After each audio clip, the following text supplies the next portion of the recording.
if you want. We are going to start this. So this is a little interesting because I'm giving the weekly check-in earlier than we usually do. I usually like to let you read it a little bit. But because of the way the schedule worked out, this is going to be a preview. But that's probably for the best because Bourdieu is one of the hardest scholars we have to read. And I'm sure you are looking back at the writing of like Weber and Durkheim and you're like, how could it get any worse? But let's just look a little bit forward at the schedule. This is a mock calendar of what's going on over the next couple weeks. We see that today is the Bourdieu check-in. Sunday is when the next group work is due. So that will include Bourdieu and Cooper. I know that a couple of the groups are behind. So if you need time, check in with your group to see if you need extra time and then let me know. Next week, you will have these 3 days to read a article or a book chapter of your choice and write a reflection essay that will be due Wednesday night. And then we start the final weeks of the class. So Foucault will have the check-in on the 4th. Collins will have the check-in on the 11th and so forth.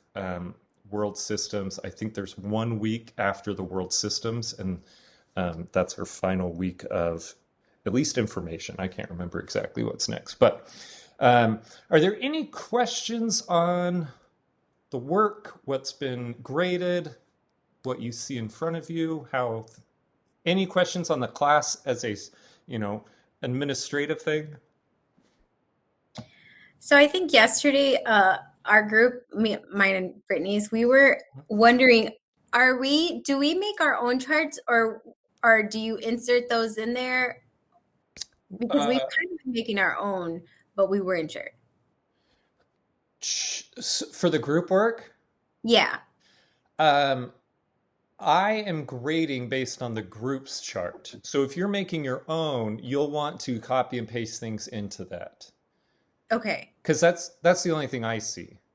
Well, what she means is like, you know how we had the first three on the charts, first three charts were listed. There were no more after that. So we had missed, we missed Du Bois, and we're like, and then Denise has texted us. It was like, oh my gosh, we missed Du Bois, and I'm like, oh, because I just kept thinking that for some reason I just kept thinking they would be added every week. So sorry. got a little confused. It must have been another group that asked me this because no, you just copy and paste and make a new chart. Oh, okay. Yeah, sorry, I didn't.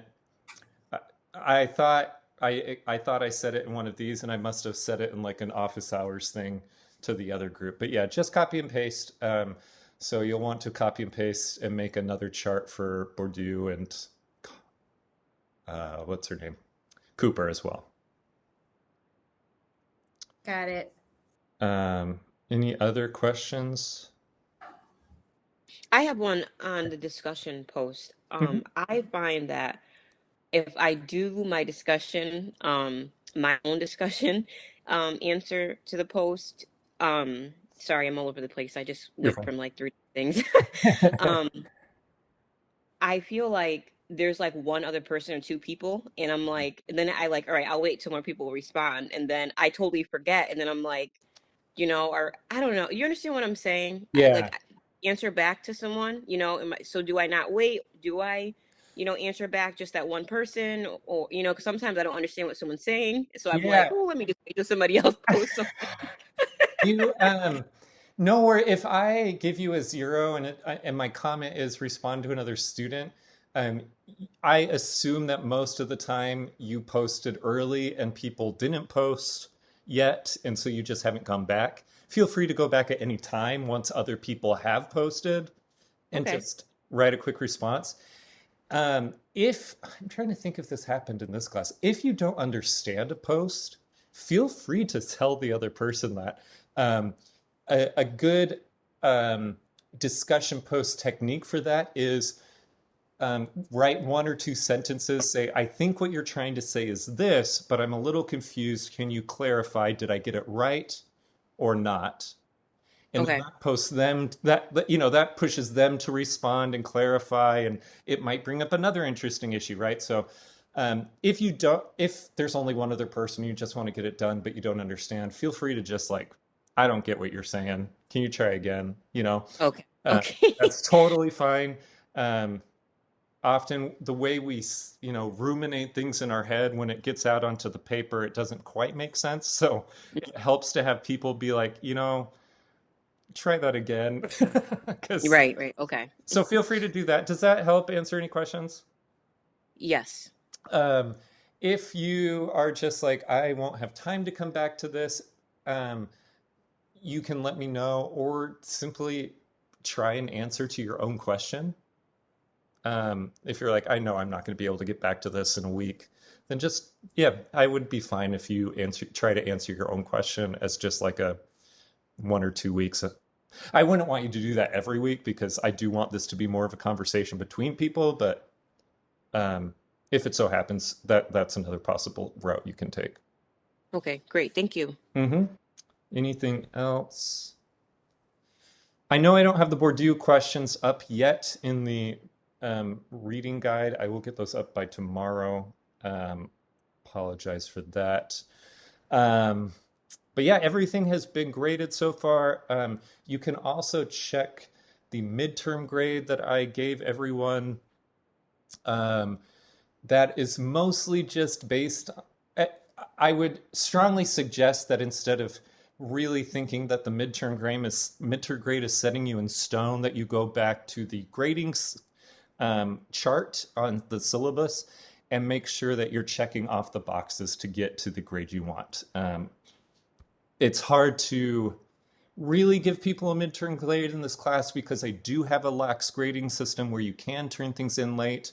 It's also hard because the final project is such a, it moves you from an A to a B, and I don't know exactly which people are still going for an A or not, because I won't see your A paper until the very end. So if you have questions about the grade I put, let me know.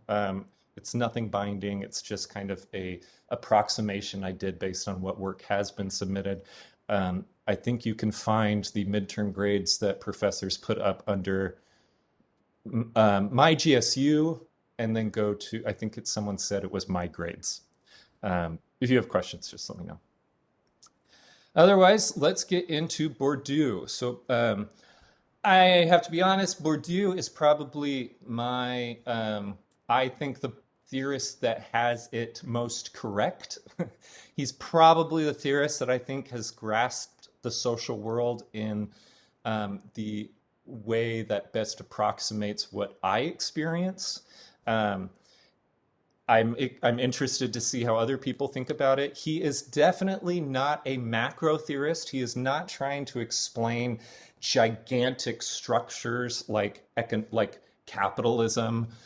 So his theory doesn't necessarily fit or explain that. I think it works with macro theories of capitalism, or nations, or colonialism.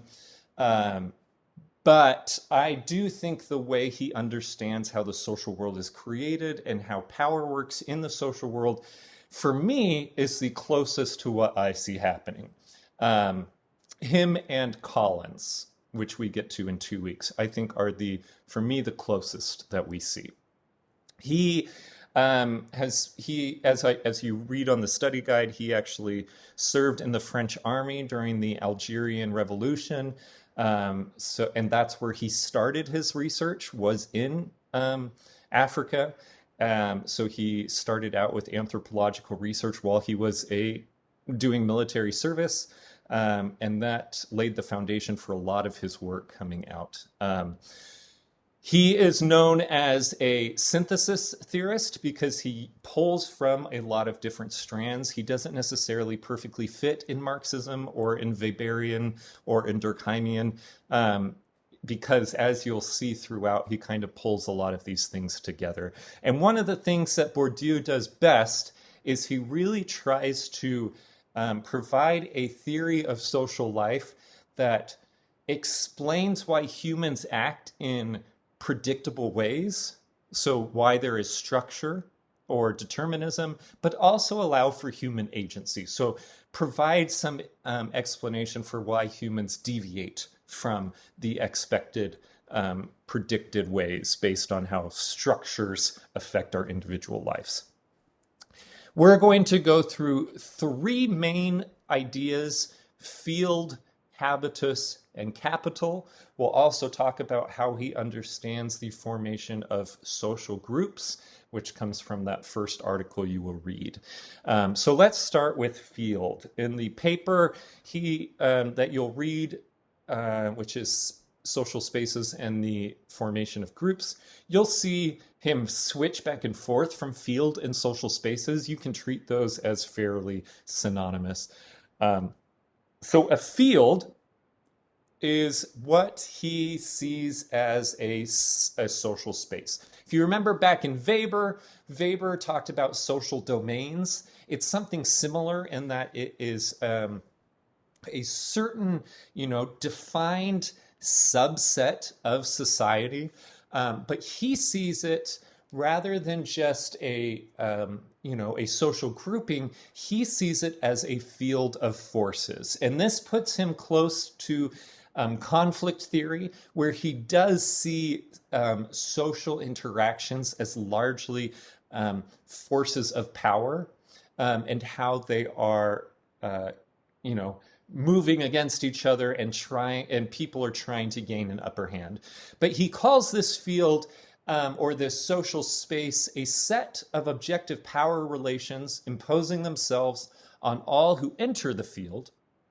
And these power relations are irreducible to the intentions of the individual agents or even to the direct interactions among the agents.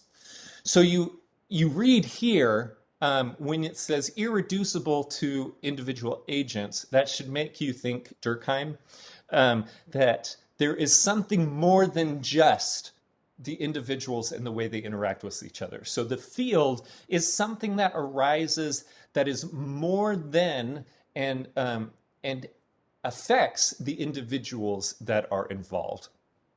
In another spot, he defines it as a multi-dimensional space of positions, so a position in which someone is occupying in the space. Every actual position can be defined in terms of a multi-dimensional system of coordinates whose values correspond to the values of different pertinent variables. That sounds like a whole bunch of gobbledygook. In another paper, which I wish I could have assigned, but I wanted to reduce the amount you read this week, he likens a field to a game, specifically a sports game. But really what he wants you to think about is that there are power relations in which there are a lot of different acts of power. There's the way the social space influences us and the way people influence each other. And those set of objective power relations are both affected by and affect agents in the field. And so if we think of the field like a game, these power relations would include where are the boundaries of the field? Where do people in this social space play the game? And maybe I'll give you some context of different kinds of social spaces or fields. He has a very large amount of work talking about art perception and how upper class people create the norms of how to appreciate high class art. And so he's talking about how like the ability to know that an artwork, an abstract artwork, is not some innate, like, oh, they've got a good eye, but it's something that higher class communities teach and develop and reproduce. And so one example that he gives of a social field is, just modern art or classical art, or even just paintings, right? And how do people play the game in figuring out which pieces are good, which artists are good, who has the ability to determine that, who has the ability to produce good art and things like that. So art is an example of a field. You could think of any kind of corporation, the people within the corporation vying for management positions, that could be a field. Sports teams are fields. Politics is a field. Science is a field, right? So, and these can be as small as a single congregation or as large as something like the Southern Baptist Convention, right? So it, sociologists, kind of like Weber talks about ideal types, as we pick and choose to like boundaries simply to help us understand what's going on in the social world. Sociologists also do that with fields, is we will, as long as it hits these specific issues I'm about to list, we can safely characterize that group as, or that space as a field. So first, an objective power relation in the field is the boundaries. Second is the who is allowed to play, who is even allowed to enter the field. So for example, I am not allowed to go into the Capitol building unless I have unless I am elected or unless I get like a special pass. So there are specific agents who are allowed to play the game in politics, and other people are excluded. The rules of the game. So each field has specific rules of how to gain power and how to advance in the hierarchy that exists in that field.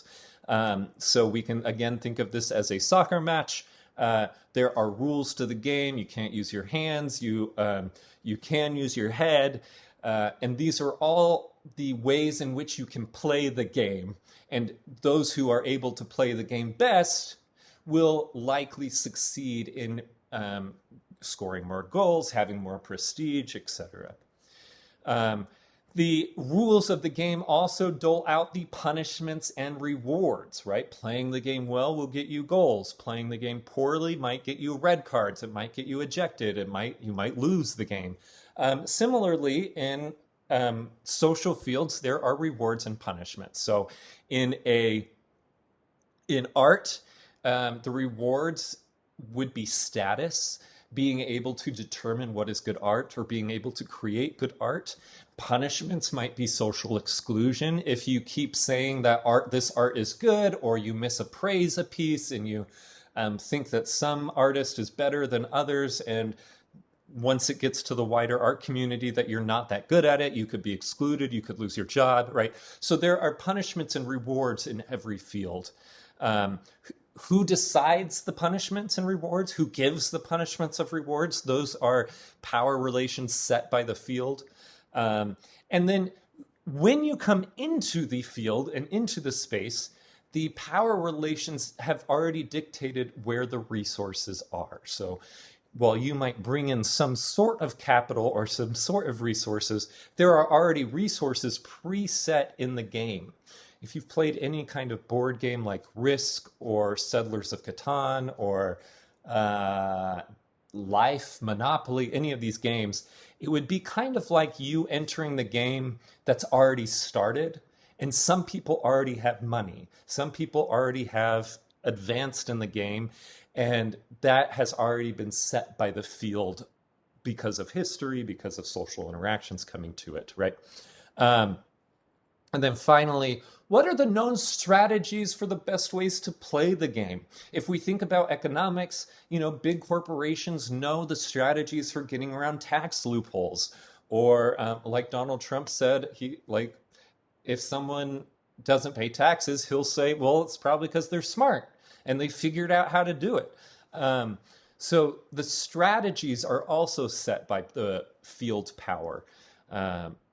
And these are all aspects of the field and how a social space for Bourdieu operates. Are there any questions on this analogy of the game or any aspects of what a field is?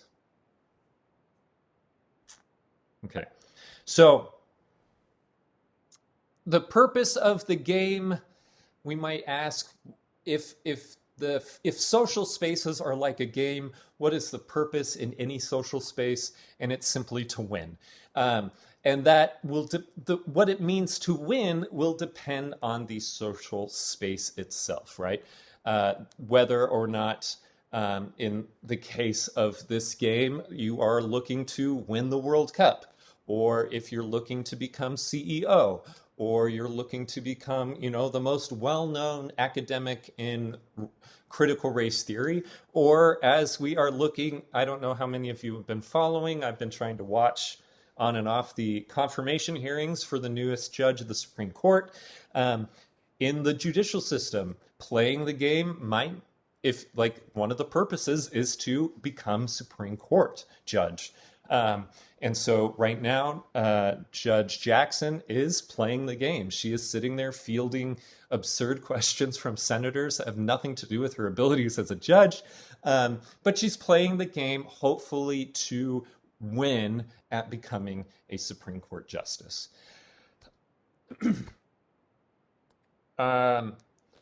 So in another word, it is to accumulate the profit, power, or stake that a certain field has to offer, and that is capital. We will get to capital in a second, but first I wanted to address, he talks about social classes and groups, and he distinguishes himself from Marxist ideas of class, and I wanted to kind of describe what is different here. So on the left, he says that the Marxist designation of a class is you have a group characteristic. It's often defined by economic circumstances, right? So in our heads, we have the proletariat or the bourgeoisie. Other Marxists might make more classes. So we might have the poor, the working class, the middle class, the working middle class, right? But essentially what happens is you define the group based on a certain characteristic. They have a similar characteristic. You define how many people are in it. And then that is the class. And that's how Marxists set up classes. Bourdieu says, well, there's kind of two types of classes that you'll find in social spaces. The first is a theoretical class, which is similar to how Marx is describing it. And this is something that sociologists and other scholars impose on the social space. We look at the groups who occupy certain positions, who have similar conditions. They might have similar interests and dispositions. They might then have similar practices and stances. So it's a little more complex than what Marx is saying. This, for Bourdieu, is simply a theoretical class because some of these people might not even interact with each other. They might never meet. They might not have anything in common with each other other than these demographic variables that sociologists see them having in common. He says that's a theoretical class because in reality, they don't have much, they don't have an actual relationship. And he says an actual class is a class within a social space that is mobilized for struggle. So there are relationships between them, between that group and the field and capital, which we'll get to next. So instead of just defining a class by similar demographic or characteristics, Bourdieu says the reality of a class is when a group has relationships with each other and are mobilized for the struggle of that social space. Now, again, the struggle can be different. It can be a soccer match. It can be people vying for the professor's attention. So maybe the different study groups in this class. I don't think you're actually mobilized for a struggle. Hopefully not. To beat each other. You could see it in different political groups, right? So the Republican Party does have relationships between each other. And so they are a class of people. The Democratic Party has relationships between them. Are there any questions on how he defines groups or classes? Okay, so let's get into what capital is. If we remember back from Marx, capital was simply the material resources you had at your disposal to gain advantage. The bourgeoisie were usually the ones who owned capital. The proletariat didn't have capital and thus had to sell their labor. Bourdieu says one of the great follies of Marx was to assume that economic capital was the only resource of power that you could use in the social space. And so here are a couple of quotes. Oops, that one is on page 724, but here's a quote. Capital can exist in objectified form in the form of material properties. So this is more akin to economic capital, right? Having material wealth. Or in the case of cultural capital, something embodied. So cultural capital is something that exists within you and that you carry within you, but it isn't necessarily a tangible object. And so he says that capital exists both materially and embodied in who we are, and we carry it around with us. He says that the kinds of capital, just like aces in a game of cards, are powers that define the chances of profit in a given field. So remember, we talked about how in a field, there are certain stakes of the game, and you are trying to garner and accumulate the most capital there is in that field. And that field might have different kinds of capital that is up for grabs. And you bring in various forms of capital wherever you go. He gives 4 different types: economic capital, cultural capital, social capital, and symbolic capital. Instead of reading the quote and trying to figure out what he means by that, I'm going to go to the next slide. So remember to think about capital as the power that you use in a specific field. So there's economic, cultural, social, and symbolic. So economic capital, this is very much the material capital he was talking about. This is money, land, wealth, stocks, house, like if you own your home rather than rent your home, any assets you might bring. Cultural capital is a lot of things about your know-how to move through the social space. So this depends on your education, your sense of style, your speech, your mannerisms, your self-preservation, presentation. So how do you know how to move through that social space? And this is a very common thing for people who occupy any marginalized position in a social group or in society. The idea of code switching, where when you move from one social group to another, you need to adopt a different cultural capital. You need to talk differently. You need to act differently. You need to present different beliefs. And so the ability to code switch is itself a form of cultural capital, because you're able to move through different social spaces without any restrictions or confusion. Social capital, these are the mutual connections you have. It's also the ability to use your connections, right?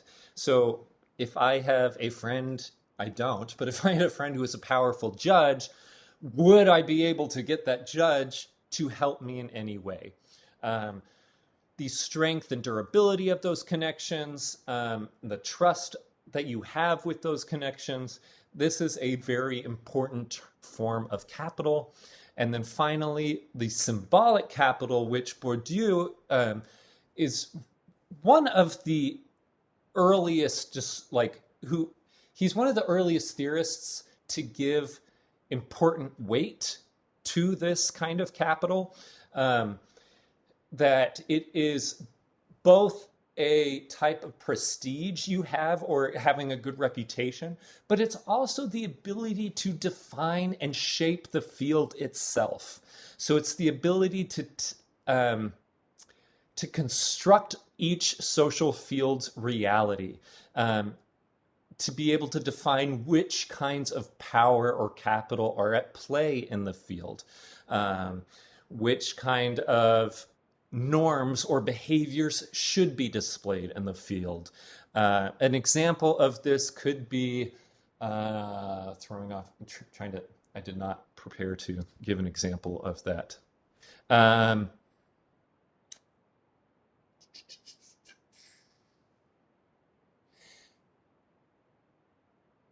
oh, this is good. Okay, so you'll see a lot in his writings that he'll talk about social spaces in capital, specifically symbolic capital, always have a history. And so they are always connected to certain groups of power. And one of the ways that we can see a battle of symbolic capital right now is over the definitions of immigration. There is a big contentious fight over whether to call immigrants who come here without papers illegal immigrants or undocumented immigrants, or illegal aliens, right? There's all of these different terms because depending on how we define that group, changes the perspective of the nation and how we should treat and approach them, right? So if we call people who are here without papers illegal aliens, it clearly puts them in an other category. They are not as worthwhile in the nation. They are not worth social benefits or recognition. Whereas if we call them undocumented citizens, that instantly connects them to the nation.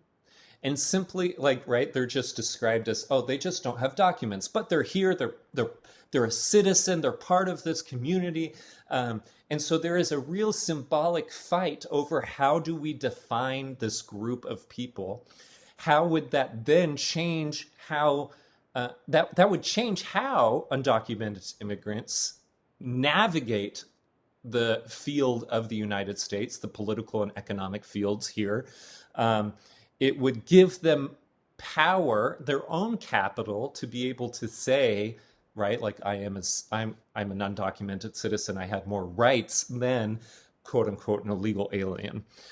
So that would be an example of how symbolic capital is being used, whether or not you have the ability or the institutional authority to define. You should see here clearly that Bourdieu is borrowing from Marx, talking about capital, but he's also borrowing from Weber here on expanding the ways of power in a field. If we remember, Weber talked about class, status, party, and here Bourdieu is breaking this off into different forms of capital: economic, cultural, social, and symbolic. It is important to know that capital can be transformed into other sources of capital. So if you have, the easiest way to think about this is economic and social, that it's who you know that gets you the job. So if you have a friend who can get you a job, then you have more access to economic capital. If you get an education, which is cultural capital, you have the chance of getting a better job. You also increase in prestige with every degree you get. The more people who have symbolic capital that you know, the more you'll likely be able to pull in some symbolic capital. So whichever field we enter into, we can exchange whatever capital we have for different sources of capital. So now that we know what a field is and we know what capital is, our position, remember how at the very beginning we talked about a field is a set of multi-dimensional positions. The position of a given agent is in the distribution of the powers that are active within each of them, and also the powers or the capital which that individual has. So I'm going to give you a couple of kind of fake examples of how this looks. So one's field position is dependent upon the overall volume of capital, the composition of capital, so what kind, and the capital that is being used or that is important in the specific field. And so if we think of different fields like art, science, medicine, law, business, politics, war, or anything else, looking at this chart, this person has a lot of economic capital quite a bit of symbolic capital, not too much cultural capital, and decent amount of social capital. I'm curious, what kind of field do you think this person would be successful in? Feel free to speak up or type in the chat. I would say law, maybe. Law and politics, I think, are two big ones because law is all about defining the world, right? And it Mhm. takes a lot of money to be a player in that. Any other ideas? I'd say business. Mm-hmm. And business, right? It makes money, or it takes money to make money is a common one. What about this fake person? So lots of cultural capital, lots of symbolic capital, but very little economic and social capital. What field might this person be in? I would say art. All I right. say art too. Mhm. This is I know, like you said earlier that, for higher art, I know it's this is not true for all the arts, but I guess taking a look at it, I would say art because I know war takes a lot of money. yeah. War takes money. You can't. Someone with a lot of education isn't stomping through and saying, "Let's go to war," except for Henry Kissinger, but that's another story for another day. Um, I would also, so you're absolutely right. I think this is a great example of art. I would also say academics or professors largely are in this position. At least me, I am not making a lot of money, but I have a high degree, and academics are well known for shaping kind of the ways we think about the world. And if you think about this class, one of the things I'm trying to get across in this class is that the way we think and define the world matters, and it changes the world. And so those who have a lot of symbolic capital are able to make changes. What about this person? Someone with a lot of social capital, but not much else. I would say business for this one. Any other ideas? I Yeah, or politics. I think those are both very highly sought after. Social capital is very useful in those fields. And note that if you're going into business, what you're really trying to do is trade in that social capital for economic capital, right? So after 10 years, this person's economic capital might increase quite a bit. Because they are exchanging the social capital for the economic capital. So a reminder that each different field has different capital at play. In the business field, you're competing over economic resources, but you also might be competing for social capital, right? You might want your business to be seen as reputable, so you're also competing for some kind of symbolic capital. That's why businesses like Nike have a lot of anti-racism ads because they want to be seen as a social justice company, despite their sweatshops overseas, right? So they're playing a symbolic capital game. When you yourself are moving through the economic sphere, you're probably trying to network and make connections. In art, it's largely a game over cultural capital and symbolic capital.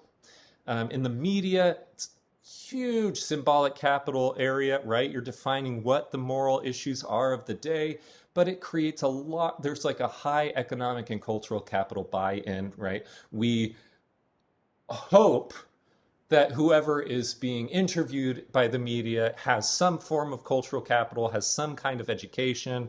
But largely, you have to have a lot of money to own a media system and things like that. So knowing how to translate your capital into other forms is its own version of capital. Which of those four do you think it is? Like, which category of the four is knowing how to transfer capital?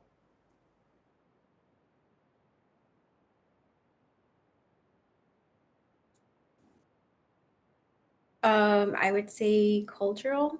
Yeah, so the know-how to like, okay, I'm gonna, even if you have the social connections, knowing how to use the social connections is important, right? So if I have a powerful judge friend, but I don't know how he could help me, then that social capital isn't useful. So that know-how, that cultural capital is very important.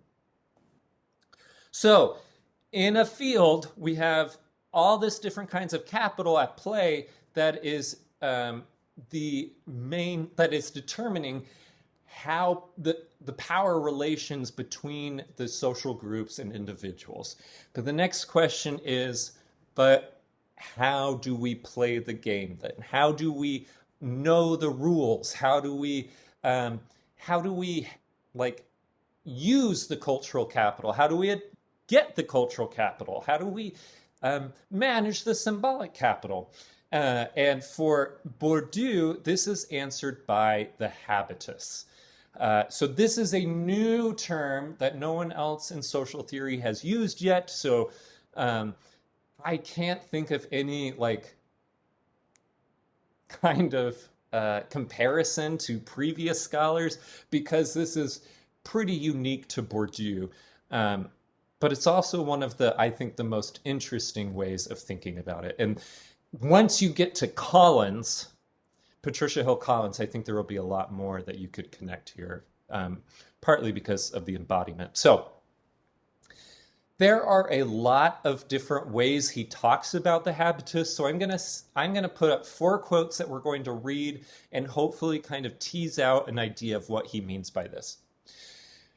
This quote is from another version of the article you're reading that Bourdieu rewrote and put in a different book. But you can use it. You would just need to know that it comes from his book, Language and Symbolic Power. But he says, the habitus is a generative and unifying principle that retranslate the intrinsic and relational characteristics of a field position into a unitary lifestyle. So then when he says that is, we know that he's clarifying. So a unitary set of choices of persons, goods, and practices. So the way I read Bourdieu is I often will go to the end and work backwards.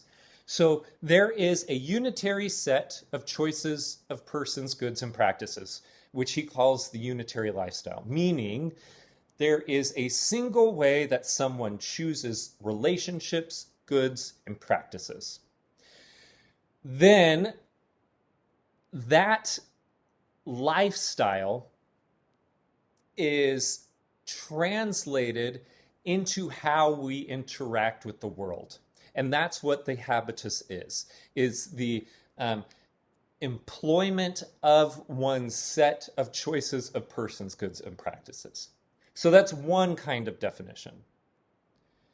Here's another one. This is from the Theory of Practice chapter that you need to read.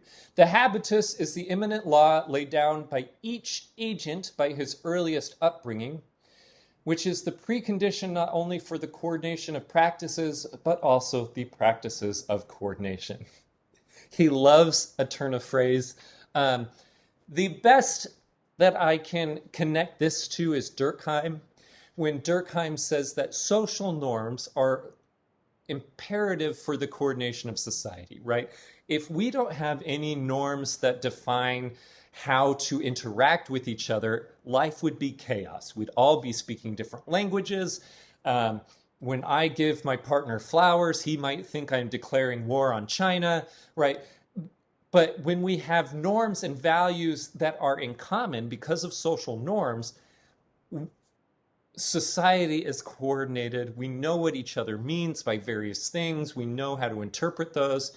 And so what he's talking about is the habitus, when he says is laid down in each agent by his earliest upbringing, is something we are socialized into. We are taught and we learn and we adopt this habitus.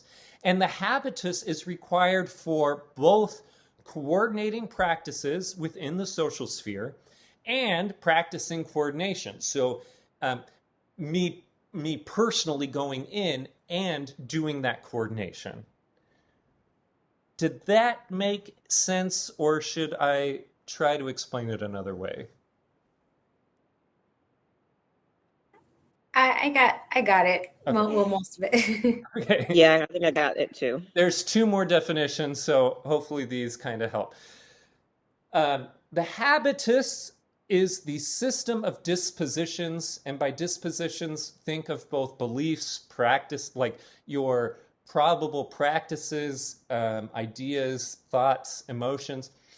A past which survives in the present and tends to perpetuate itself into the future by making itself present in practices structured according to its principles, an internal law, relaying the continuous exercise of the law and external necessities. So, it's a system of dispositions which we have learned from the past, surviving in the present by the way in which we act in the world, that perpetuates itself into the future because it reinforces those dispositions as we continue to use them.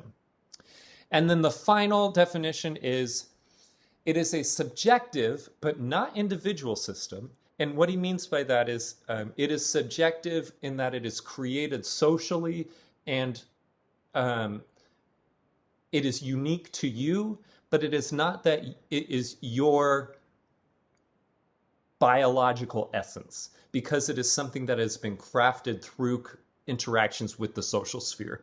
So it is a subjective but not individualized system of internalized. So remember, he's thinking about we carry this with us. It's something embodied. Internalized structures, ways of perceiving, conceiving, and action common to members of the same group or class, and constituting the precondition for apperception. Apperception is the mental process by which people make sense of an idea. So the habitus is a structured way in which we even perceive the world and act according to those perceptions. So based on these definitions and all that's going on here, let me give you an example. Do either of you know who this is? No. No. I'm a big fan of U.S. women's soccer. I've followed them since I was a kid. This is Tobin Heath. She is one of the most masterful players in the game. And so what I want to show you is what is in her habitus. What does she embody and carry with her through the field? She knows the rules of soccer. She has both conscious and unconscious strategies of how to play the game. She knows when to dribble the ball. She knows when to run. She knows when to, dodge side to side or juke someone or, meg them, which is kicking the ball through their legs and going around them.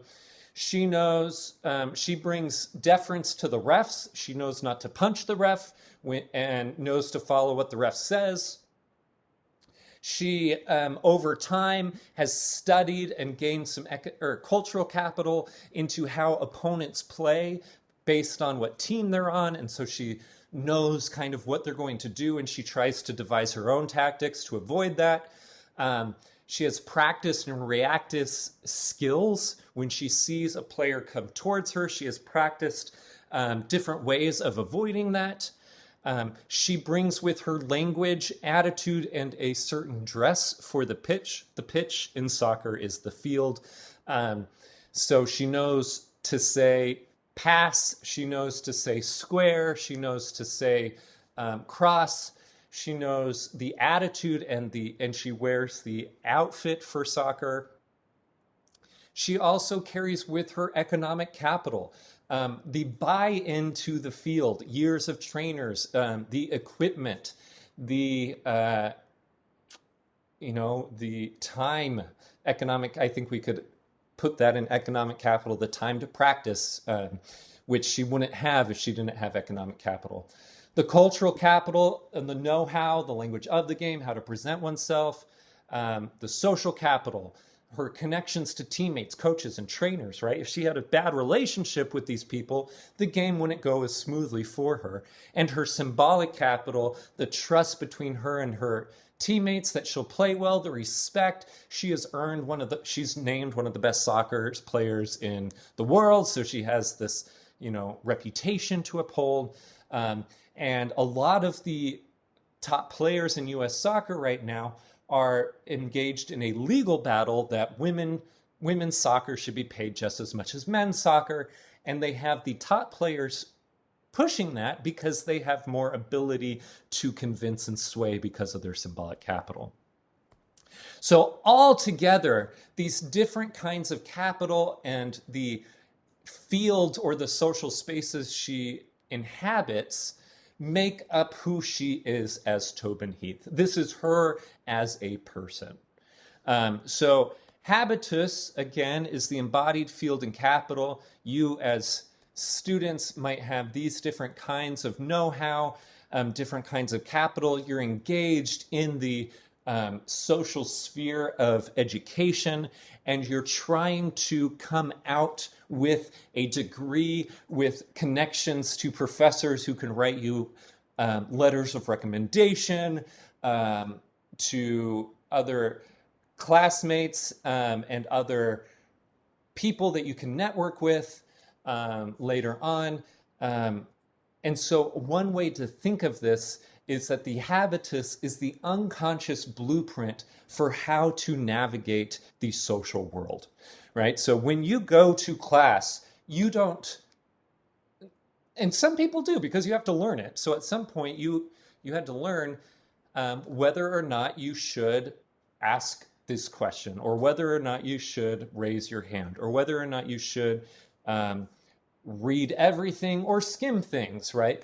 And so this habitus is something you carry with you as an unconscious blueprint. And what it is something that we have developed through time. So we have learned this through socialization from other people. We've learned this through trial and error. We've learned this through interacting with the world at large. So that's why for Bourdieu, he calls the habitus history turned into nature. So it is our history that we have led, also the history of the social spheres, the types of capital we're born into, that kind of make it up into ourself. So I'm going to read some of the notes I wrote that might be another way of saying it to get it into our minds. Over time, we have been existing in various fields or social spheres, despite if we recognize it or not. As we move through any individual field, we start to learn and pick up on the cues for how the game is played and the best strategies for playing the game. We know when to make a joke. We know when to turn at a red light or not. We know a bunch of unconscious things because we've learned them and tested them out over time. And as we learn the game, it becomes implicit. It becomes part of our nature, part of our unconscious.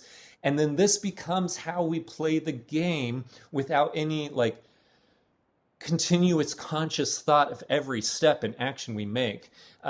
It's implicitly playing out the strategies and rules at the right time. I'm going to give a story. I don't know why it's doing this. I'm going to give a story of my life to help you kind of see another way that the habitus works in different ways in different social spheres. So I lived and grew up in a very religious household. We grew up in the Mormon or Latter-day Saint community. Every week I spent 2 hours of Sunday school in addition to the service. So 3 hours of church a week. In high school, we did what was called seminary, which is another hour of lessons every day before high school starts. So I would get up at 4 or 5 a.m. and drive to the church and have a lesson for an hour before I'd go to school. While I was in high school, I had the opportunity to teach other peers. And so I became a teacher while in high school. So I wasn't only sitting in the classroom, but I was also actively learning skills to teach.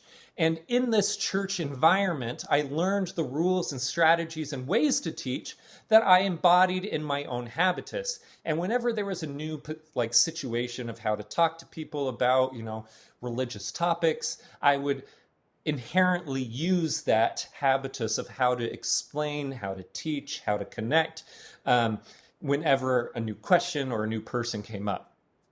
When I went to undergrad, I became a teaching assistant. But oh, sorry, the little ghost is my habitus. I really like that. So that's my church teaching habitus. So when I first became a teaching assistant and a professor at my undergraduate, I hadn't practiced teaching in an educational setting, so I still used the rules and strategies I learned about teaching at church into the university. So I brought with me my habitus of church teaching into this educational field. But not every part of the habitus worked, and it made for some awkward moments. And for example, in church, you always say a prayer before a meeting or a lesson. And there were multiple times when I was with the TA, and I would I'd get up to start a lesson, and I would ask who's going to say the prayer. I'm not kidding. That happened many times when I asked for someone to say the prayer. And in that case, my habitus didn't quite work. You don't need to know this on the test, but that is a specific condition that Bourdieu talks about called hysteresis.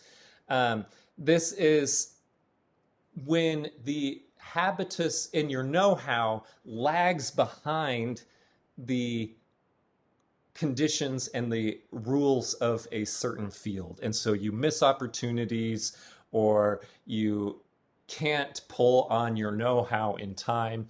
And so I experienced hysteresis as I tried to get the people in the university to pray, even though that wasn't a proper thing to do in the university setting. But over time, I learned the rules of the game, I incorporated them into the habitus, and I developed, the teaching habitus that I have today, and I'm still using it right now with my know-how of asking questions, responding to questions, and things like that. So this is an example of how we bring with us the know-how into different situations, and sometimes it doesn't work because it doesn't, we've probably all had social gaffes or moments when we've been awkward because our habitus wasn't formed right for that specific field. And so the way that Bourdieu sees the social life is through the connection of these three things: our habitus, the capital, and the field. You didn't read Berger and Luckman, so you can ignore that. But they brought up the idea that life is socially constructed in ways that seem objective or natural, but in actuality, they've been created through the way we interact with each other and the symbols and norms we've negotiated.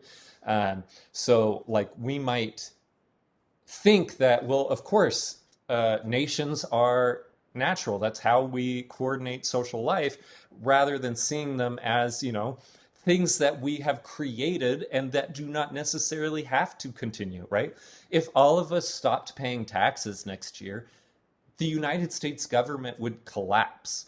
So it is something that we have all constructed and agreed into. The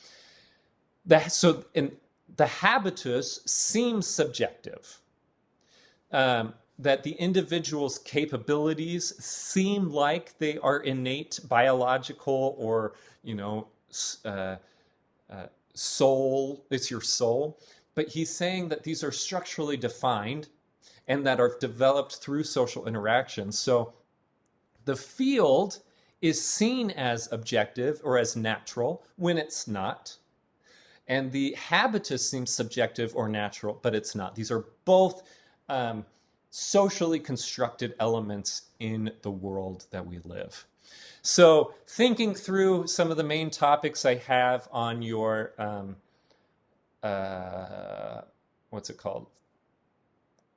your table for how to categorize this, we can think through all of these things.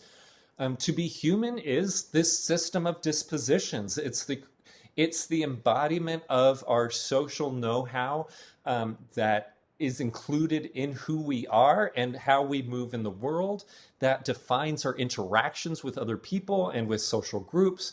Society is constituted by these power dynamics and forces of the types of capital, the rules of the game, the field.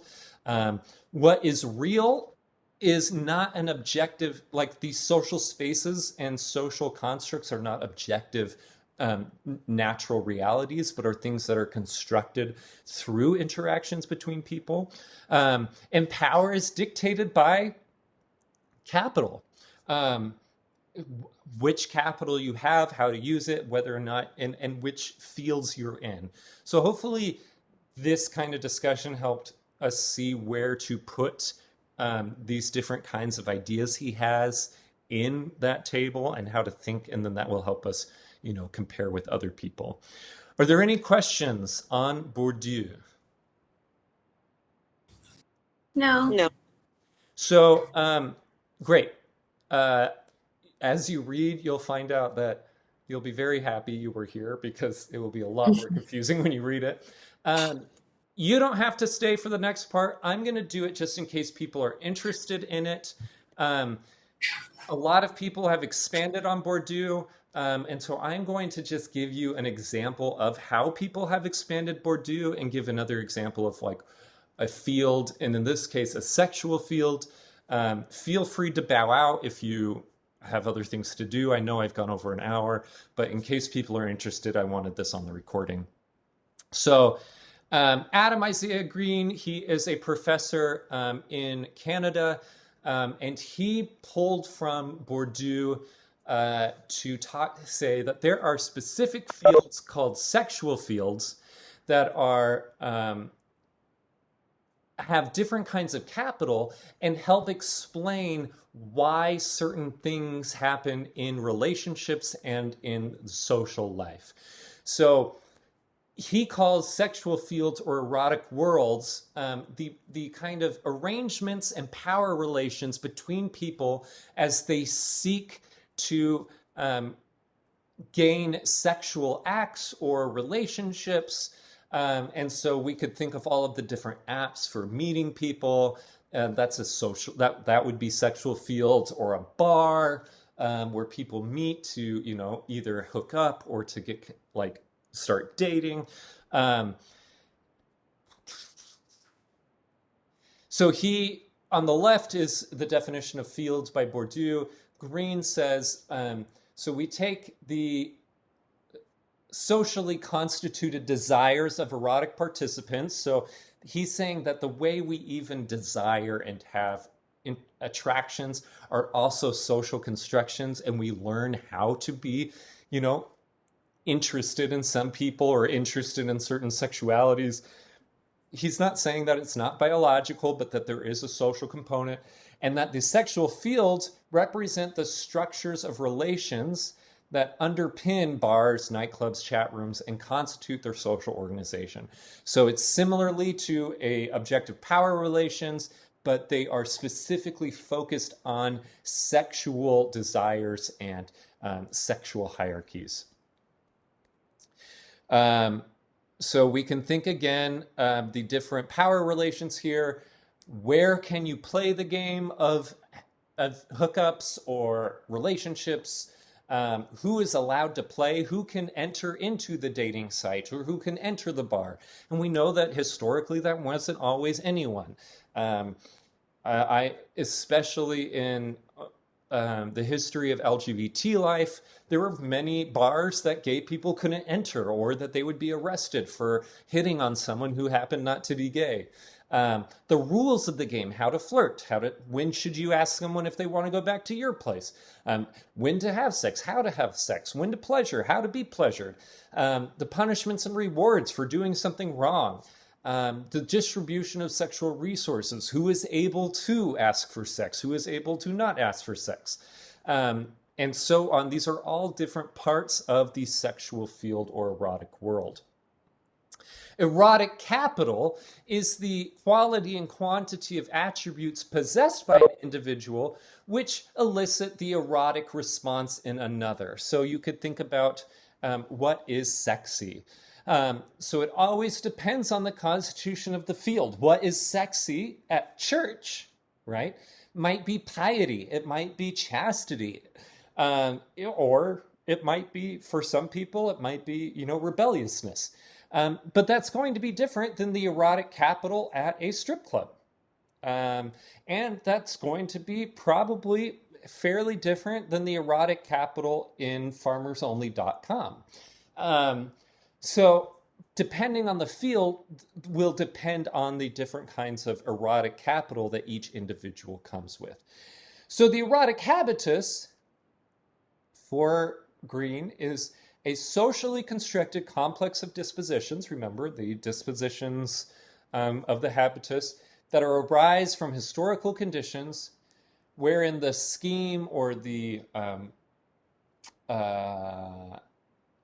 script of erotic passions are configured.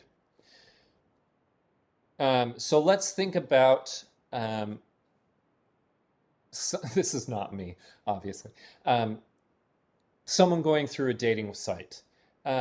What might be involved in their habitus? So what is culturally sexy, how to message or talk flirtatiously, when to make a move, how to barter for like people who want just a hookup versus people who want a long-term relationship.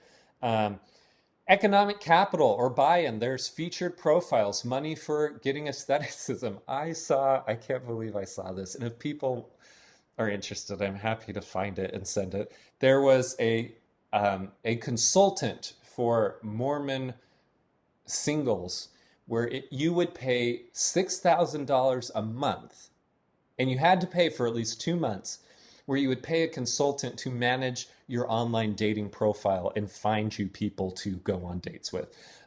So, I mean, 12,000. You would have to shell up at least $12,000 for that, and I'm trying to imagine who has that kind of money. And would you want to go on a date with someone who uses their money in that way?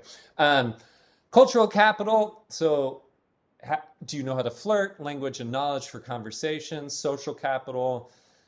Friends, like who can they hook you up with? Blind dates, wingmen, and symbolic capital.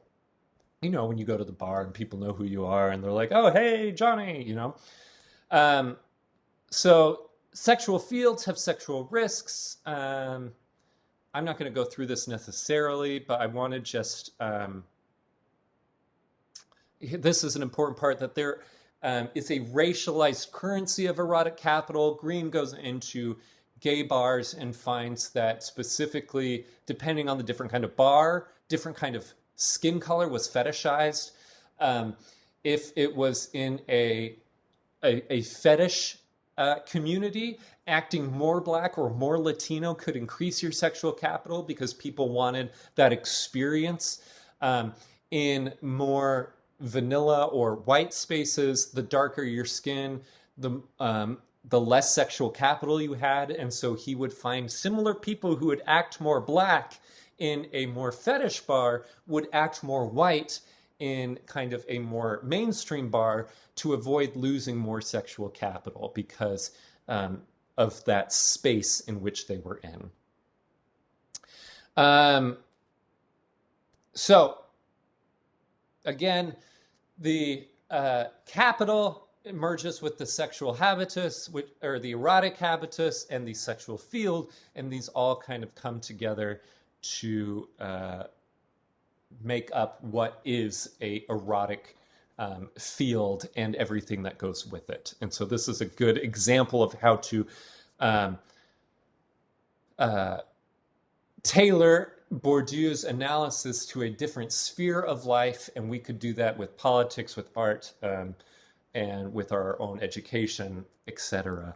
And this is a good example of how to do that. So hopefully this was helpful for you. If you have any questions, let me know. I'll put these slides up on Blackboard, and have a great week and good luck reading Bourdieu.